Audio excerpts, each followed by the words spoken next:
Okay, I'm going to just do a quick demonstration of what I call precision bullet pulling using the RCBS hammer.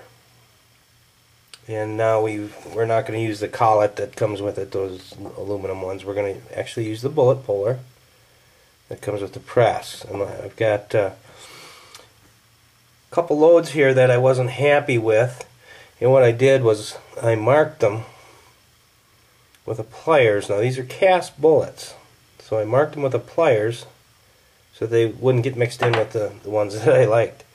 But the trick to this is, because these are cast bullets and they're lubricated with Lee's liquid Alox, they're sticky as heck underneath here.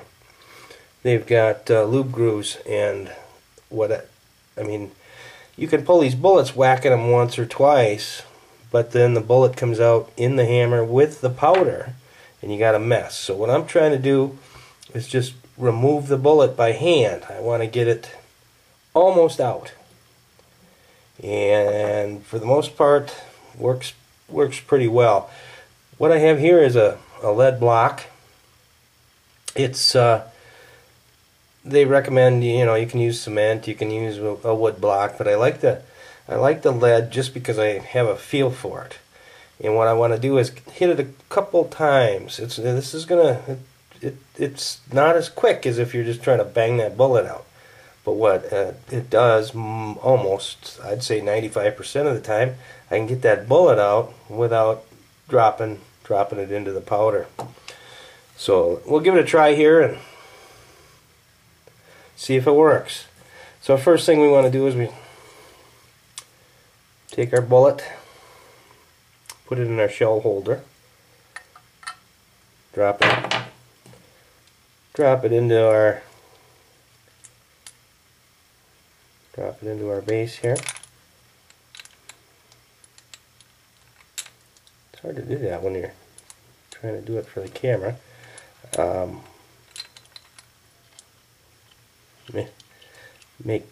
Make sure it's in there. Okay, that's actually very easy to do unless you're holding it out at a weird angle. We screw this on. Now, one of the things that I've not seen mentioned is about every time I hit this loosens up a little bit, and we're going to use that to our advantage. So hopefully you can see that bullet in there. Okay, so I'm going to give it a good wrap just to get that bullet started. Once I get it started, then we got to use a little more precision. Now if we look at that, can't quite tell if it moved at all, so I'm going to snug that down again, give it another wrap.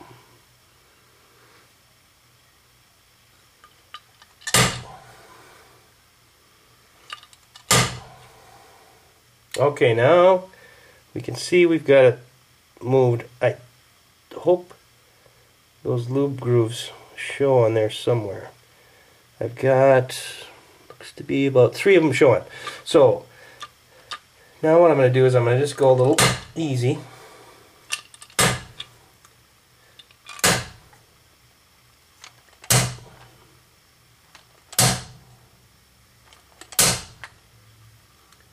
Okay, that back is loosening up a little bit now. So this time,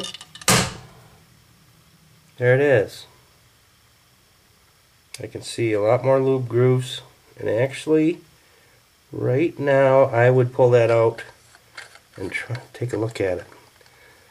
And if it comes out and it's at an angle, now I'll just pull that,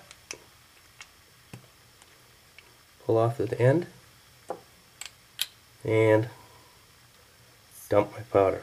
You can see that's very hot load. But that's all that that's all there is to it. Works most of the time. Every once in a while you'll lose one, but it's worth a try. Provided